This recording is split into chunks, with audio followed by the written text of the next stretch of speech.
Yo, halo, selamat datang kembali di WK Channel. Kali ini aku akan membahas alur cerita. Sebelum aku mulai, alangkah baiknya bantu aku untuk perkembangan channel ini dengan cara subscribe.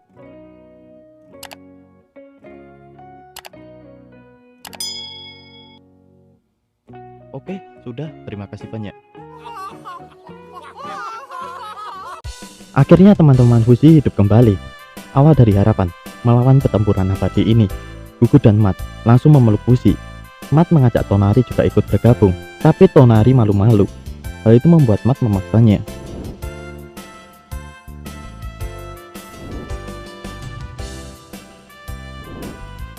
Gugu, Tonari, Mat. Mereka. Ini benar-benar mereka. Bon meminta maaf pada Fuzi. Dirinya berharap bisa memberitahu secepatnya, tapi Bon tidak bisa mengambil keputusan itu.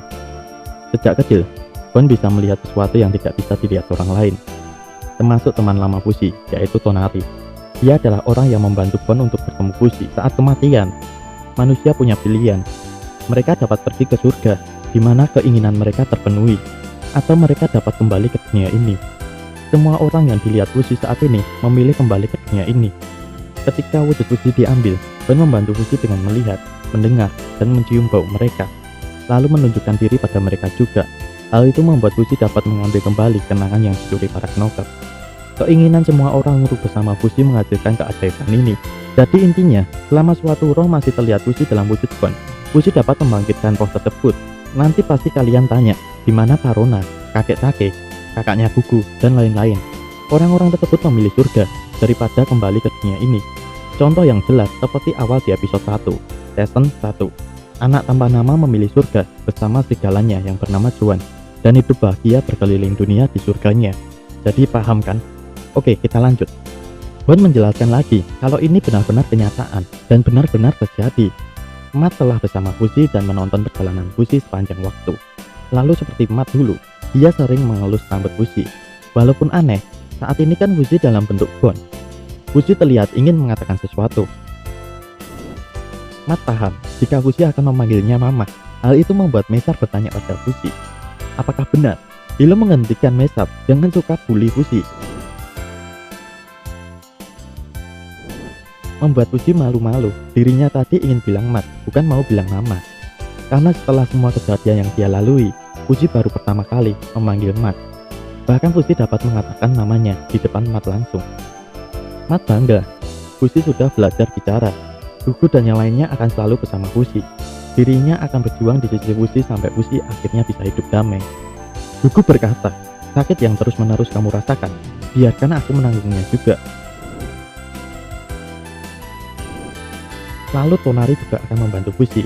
Walaupun tubuh Tonari memiliki suatu kebatasan, tapi ada banyak hal yang harus bisa Tonari lakukan, dan meminta Fuzi untuk membuat tubuh Tonari lebih banyak. Tonari percaya hal itu, karena akan membuat Tonari dapat hidup ratusan kali berkali-kali. Tonari tidak sabar untuk melihat masa depan mereka hidup bersama Fuzi. Fuzi berterima kasih, karena Tonari telah membawa semua orang di sini, penantian yang terbalaskan.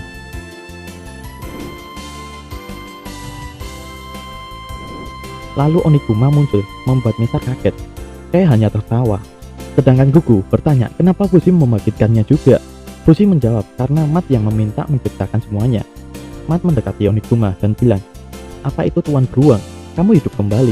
Jangan khawatir, semua orang di sini sayang kamu. Oniguma dan Mat akan berjuang bersama Fuzi, karena setelah kematian Mat, Oniguma lah kawannya. Jadi meminta Fuzi jangan khawatir. Oniguma sekarang baik. Fuzi akan menandai peta tempat para knocker ada, dan mengirim mereka ke tempat knocker. Tapi Fuzi melihat ada yang kurang. Eko dan Kahak tidak bersama mereka. Fuzi langsung mencarinya melalui sensornya. Saat ini Eko dan Kahak sedang bersama knocker. Fuzi akan mengejar mereka, tapi dihentikan Kai, karena Fuzi harus fokus mencari di mana tempat para knocker dan membagi orang-orang ini untuk melawan para knocker. Kai meminta serahkan saja pada dirinya untuk mencari Kahak dan Eko. Apa yang dilihat saat ini bahwa Fuzi sangatlah lambat dalam perkembangan kekuatannya. Fuzi pertama kali menyadari bahwa dia memiliki kemampuan ketika dirinya menghadapi bahaya. Para knocker berpikir bahwa mengembalikan Fuzi ke dalam wujud bola, Fuzi akan kehilangan semuanya dan menjatuhkan Fuzi. Setiap knocker di seluruh dunia telah berkumpul di sini dan Knocker ini salah satunya. Saat ini para prajurit sudah tidak bisa berbuat apa-apa. Dari kejauhan muncul api yang besar, membuat Knocker itu hangus.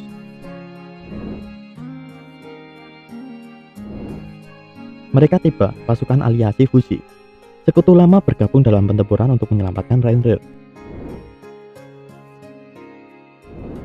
Berkat mereka, Fushi mendapatkan kembali ingatan Parona.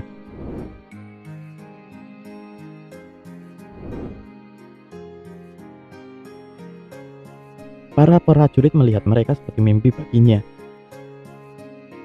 Para aliasi siap terjun ke medan pertempuran. Mesar Gugun Hilo bertugas membasmi Knocker di luar kastil. Di dalam kastil, Tonari bertugas membasmi Knocker di sana. Mat bertugas membantu warga menuju tempat yang aman. Kebangkitan teman-teman Fushi membuat meta Fushi kembali bangkit. Tapi masih ada sesuatu kecemasan yang Fushi rasakan. Fushi tidak akan membiarkan mereka mati lagi. Namun kecemasan itu hanya memperkuat keinginan Fushi untuk bertarung. Fushi memperluas sensornya 3 kali lipat sebelum fajar. Fushi pun akhirnya mampu menghancurkan semua alat tempur Knocker. Sekarang hanya masalah waktu sebelum Knocker dimusnahkan di Reindeer. Saat Fushi mulai untuk melenyapkan setiap orang yang terinfeksi Knocker dalam sensornya, ada satu orang pengecualiannya. Orang itu Eko. Ada Knocker di tangannya. Saat ini dirinya berlari pergi dari Reindeer. Kei diminta mengejar Eko. Kei segera pergi. Saat itu Eko terjatuh. Para Knocker jenis burung membawa Eko pergi.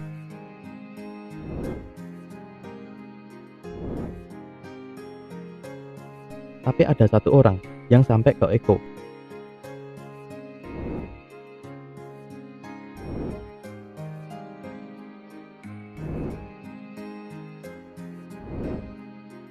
Orang itu Kahak. Kahak melihat Eko seperti dirinya dulu.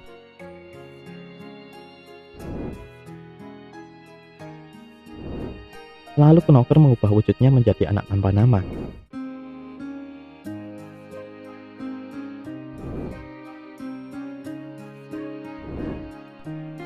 Kahak tidak ada rasa takut maupun rasa rugi untuk saat ini. Kahak saat ini hanya ingin wujud Fushi kembali ke Fushi lagi. Tapi Knocker tidak menyerah. Dia mengelilingi Kahak. Kahak dan Knockernya, Fushi dan aliasinya berhasil menyerang para Knocker. Tapi ada satu yang menghalangi kemenangan mereka. Adalah tangan kiri Kahak. Pertarungan antara parasit dan inang. Knocker dengan jelas akan membunuh Kahak. Saat itu juga Knocker menyerang Kahak sama-sama.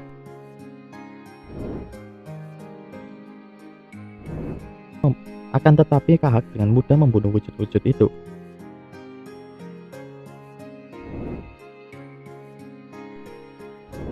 Kahak menyadari Knockernya. Mereka sudah bersama sejak kecil. Hal itu membuatnya sedih dan meminta Knocker berpikir tenang ini. Kahak berkata, cara tercepat untuk menyelesaikan ini adalah memotong lengan yang ada intinya. Tapi aku tidak yakin tubuh Eko bisa menanganinya. Kahak mengancam akan membunuh Eko maupun Knocker. Kahak kebanyakan ngoceh, tidak sadar bahwa di belakang dirinya sudah diserang Knocker.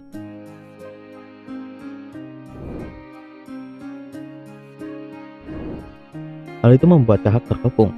Kahak mencoba membujuk Knocker lagi. Jika Knocker mau bersamanya lagi, Knocker tidak akan mati dengan mudah. Dan membandingkan, jika Knocker memilih Eko, gadis itu hanya hidup paling tidak 60 tahun doang. Sedangkan Kahak akan mempersembahkan keturunannya untuk Knocker. Kahak dapat memberikan Knocker kehidupan kekal. Wujud Knocker hancur. Kei datang ke mereka. Eko berhasil diselamatkan. Terlihat di tangannya sudah tidak ada Knocker. Kei bertanya, apa yang Kahak lakukan sekarang? Kembali berkumpul atau melihatkan itu? Apakah mereka akan bisa menerima Kahak dengan wujud itu? Kahak berkata, jika kamu ada di sini, berarti Fushi, dan meminta Kei memberitahu Fushi tentang ini. Kahak tidak bisa lebih lama lagi di sini, karena Knocker kembali bersamanya, berbagi hidupnya dengan Knocker. Itulah tekad terakhir Kahak. Kahak telah pergi, membawa ancaman Knockernya menjauh dari sekutu Fushi. Kei sampai pada Fushi. Eko mengalami luka tulang di lengan kirinya, harus segera dirawat ke rumah sakit. Sebelum Kei pergi, Kei memberikan surat Kahak kepada Fushi. Kahak kembali ke pasukan pertahanannya. Namun, apabila Fushi dalam masalah, Kahak dan pasukan pertahanannya akan siap membantu Fushi. Setiap saat Fushi membutuhkannya, pasukan pertahanan akan siap membantu Fushi. Mereka telah melayani Fushi selama 200 tahun. Akan tetapi, mereka tidak dapat melakukan apapun untuk Fushi. Dan untuk itu, Kahak sebagai pemimpin pasukan pertahanan meminta maaf. Dan selamat tinggal Fushi. Fushi bisa membunuh Kahak kapan saja. Tentunya Kahak juga tahu itu. Dalam perjalanan yang kembali ke Yanome, Kahak berhenti sebentar. Dia berdiri diam untuk sementara waktu. Dan dia menangis. Lalu kemudian melanjutkan perjalanannya. Fushi mengetahui itu. Lalu Bon datang menyadarkan Fushi. Dengan kekuatan Fushi saat ini, Fushi bisa dengan mudah mengantar Kahak. Dan Fushi bisa membunuh Eko. Lalu membangkitkan Eko dengan tubuh yang sehat. Jujur Bon lelah bahwa Fushi tidak melakukan itu. Namun ada mereka yang mengalami kematian melalui kekuatan Fushi. Seperti Mat, Gugu, dan Tonari. Fushi berkata, aku tidak memikirkannya sama sekali. Aku bertindak hanya pada keinginanku sendiri. Itulah aku.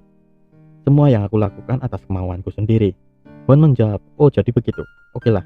Aku tidak tahu orang lain berpikir apa, tapi aku berpikir bahwa ini baik untuk saat ini. Saat itu juga Fushi ingin mengembalikan tubuh Bon, karena dirinya merasa tidak nyaman pada tubuh Bon. Bon meminta Fushi tunggu dulu, karena nampaknya mereka ada tamu. Sebelum keluar rumah, Bon berkata, kamu mungkin memiliki kekuatan Tuhan, tapi hati manusia semua sama. Hati mereka sangat bebas. Saat mereka keluar dari rumah, orang-orang itu sudah berkumpul di sana, berharap Fushi akan membangkitkan mereka, menyerahkan keinginannya, dan membangkitkan semuanya melalui kekuatan Bon. Fushi diberi pelajaran yang berarti dalam kekuatan itu, yaitu bentuk, suara, dan bau mereka. Sebelumnya Fushi hanya mampu menciptakan sesuatu melalui rangsangan, tapi sekarang, sentuhan dan perasaan tidak diperlukan. Hanya suatu roh yang berada di sana adalah satu-satunya persyaratannya. Jika Fushi bertemu orang itu dalam keadaan terluka, Fushi bisa menciptakan kembali tubuh itu.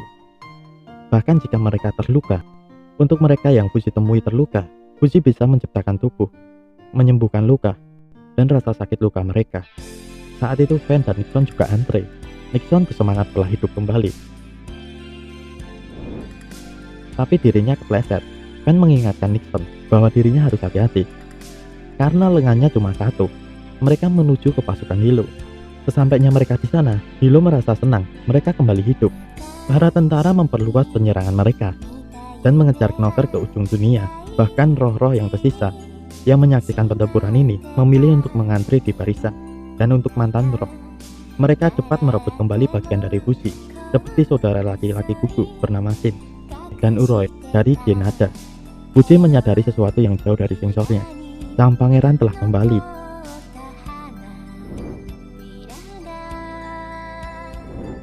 Ali-Ali Fushi bertarung dengan seluruh kekuatan mereka.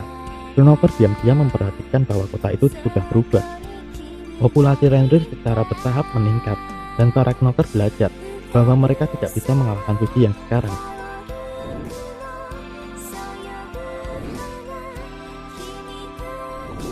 Pada akhirnya kota menjadi tenang, dan tidak ada lagi Knocker yang bisa ditemukan. Satu-satunya suara adalah ocehan sungai yang tak henti-hentinya, serta suara gerobak yang membawa puing-puing. Saat pagi tiba, orang-orang merasa yakin mereka memenangkan pertempuran ini. Pertarungan panjang akhirnya dimenangkan, dan baik yang hidup maupun yang mati menikmati kemenangan mereka.